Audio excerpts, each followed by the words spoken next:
नमस्कार साथियों, मैं एडवोकेट अजीत यादव आप सभी का अपने फाइनेंस ब्लॉग में बहुत बहुत स्वागत और अभिनंदन करता हूं। जैसे कि आप सभी को पता है कि हमारे इस YouTube चैनल पे हम लोग फाइनेंस, इन्वेस्टमेंट, बैंकिंग, इंश्योरेंस से संबंधित जानकारियां शेयर करते हैं। और एडिशनली मैं आप सभी को बताना चाहता हूं कि एक मेरा दूसरा YouTube चैनल है जिसका नाम है अजीत यादव एडवोकेट, जहां पे हम लोग कानून से संबंधित, आपके लीगल राइट्स के संबंधित बातें करते हैं। तो जैसे कि आप सभी को पता है कि पिछले कुछ दिन से हम लोग इस चैनल पे एक्टिव नहीं थे, सक्रिय नहीं थे, लेकिन बीच बीच में छोटे छोटे वीडियो आते रहे। और अभी मैं आपको प्रॉमिस करता हूं कि आगे इस चैनल पे फाइनेंस, इन्वेस्टमेंट, बैंकिंग, इंश्योरेंस और स्टॉक इत्यादि से संबंधित हमेशा आपको डेली अपडेटेड वीडियो मिलेंगे। और फाइनेंस, अर्निंग से संबंधित जो भी न्यू अपडेट्स होगा वो आप सभी को यहाँ पे मिलेगा।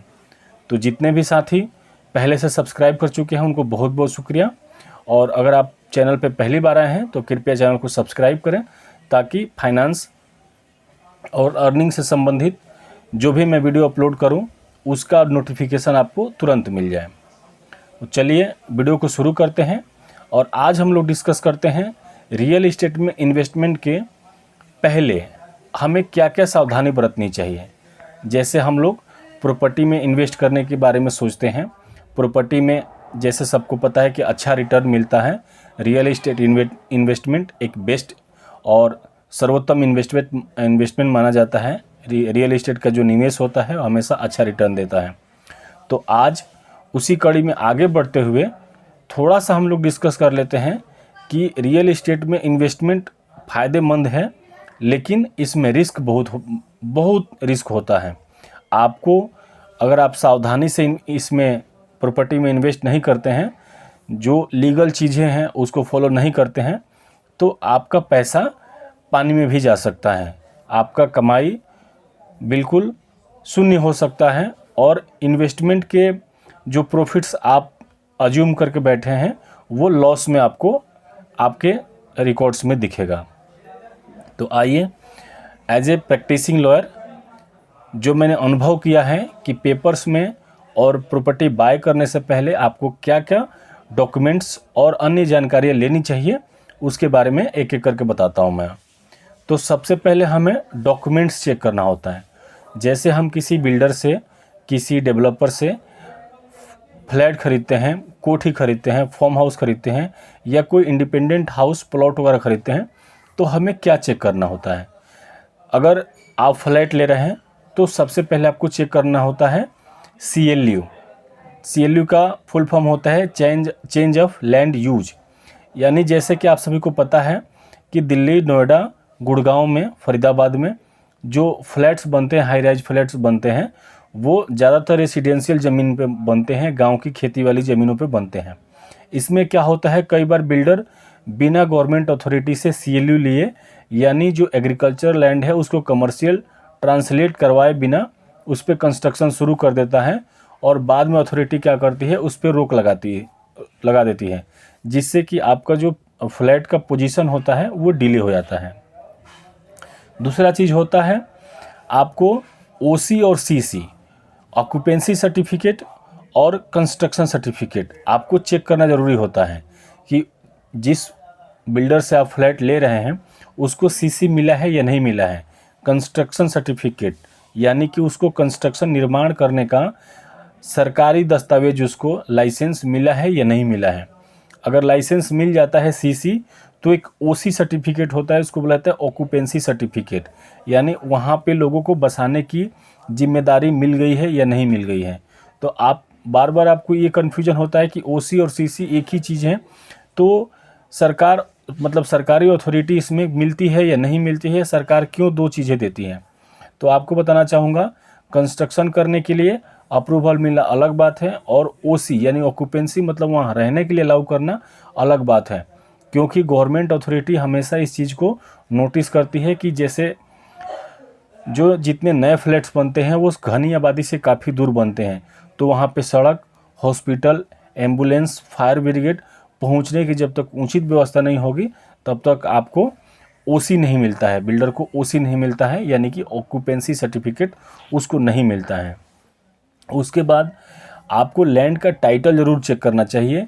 आपको देखना है कि जिस लैंड पे ये बिल्डिंग तैयार हो रही है वो जीपीए की लैंड है या रजिस्ट्री की लैंड है या लाल डोरे की ज़मीन है।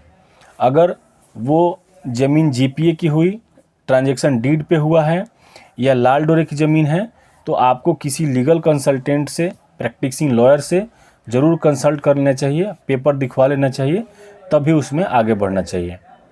दूसरी सावधानी क्या आपको बरतनी है, आपको हमेशा रेरा नाम की एक अथॉरिटी होती है जिसका फुल फॉर्म होता है रियल इस्टेट रेगुलेटरी अथॉरिटी।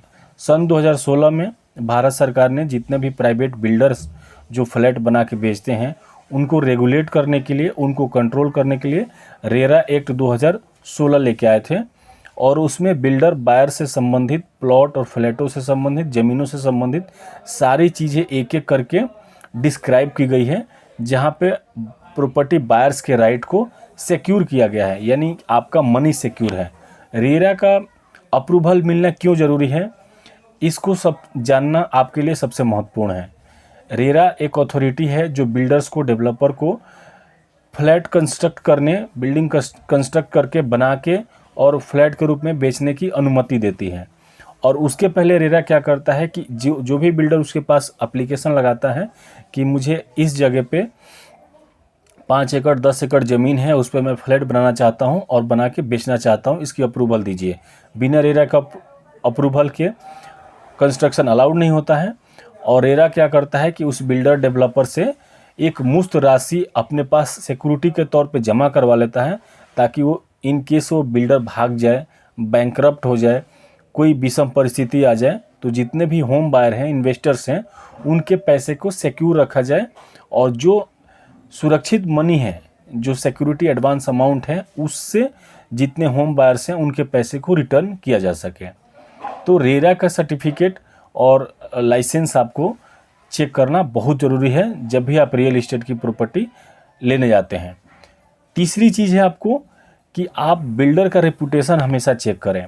जिस भी बिल्डर से आप फ्लैट लेने जा रहे हैं उस बिल्डर के बारे में आप ज़रूर जानकारी लें कि ये जो बिल्डर है इसने इस प्रोजेक्ट से पहले कितने प्रोजेक्ट दिए हैं, क्या साइज़ के दिए हैं, कितने रेट में दिए हैं, कब काम शुरू किया था, कम पोजीशन दिया था, वहाँ रहने वालों को कोई तकलीफ़ हो रही है या नहीं हो रही है, प्राइस में उसने बीच में चेंज किया था या नहीं किया था, या उसका कोई लीगल केस कोर्ट में चल रहा है या नहीं चल रहा है। अगर आप बिल्डर के रेपुटेशन को, बिल्डर के बैकग्राउंड को सही से चेक कर लेते हैं तो आपका पैसा बिल्कुल सुरक्षित रहेगा। तो आप हमेशा कोशिश करें कि फ्लैट को लेने से पहले बिल्डर के बैकग्राउंड को सही से जांच करें, ताकि आने वाले समय में आपको कोई अन्य परेशानी का सामना ना करना पड़े।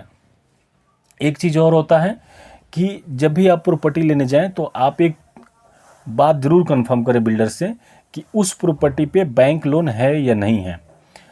अब ये जानना क्यों ज़रूरी है, कई लोग आप सोच रहे होंगे कि जितने लोग फ्लैट लेते हैं वो तो अपने पैसे से लेते हैं, बैंक लोन सबके लिए ज़रूरी नहीं है। लेकिन इसमें क्या होता है, बैंक जब भी किसी बिल्डर से टाई अप करता है और कस्टमर को लोन देता है तो बिल्डर क्या करता है, बैंकर क्या करता है कि उस बिल्डर के प्रॉपर्टी के सारे कागजात सही से चेक करने के बाद, अपनी लीगल टीम से सही से चेक करवाने के बाद, उसके सारे जो प्रॉपर्टी से संबंधित जितने पेपर होते हैं वो बैंक अपने पास रख लेता है। उसके बाद वो बिल्डर को लोन जो होता है वो सैंक्शन करता है।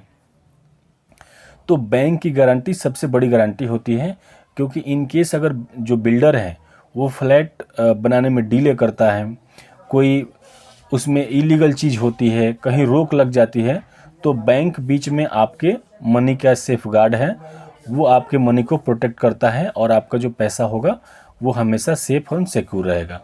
तो आई होप कि ये पॉइंट आपको क्लियर हो गया होगा।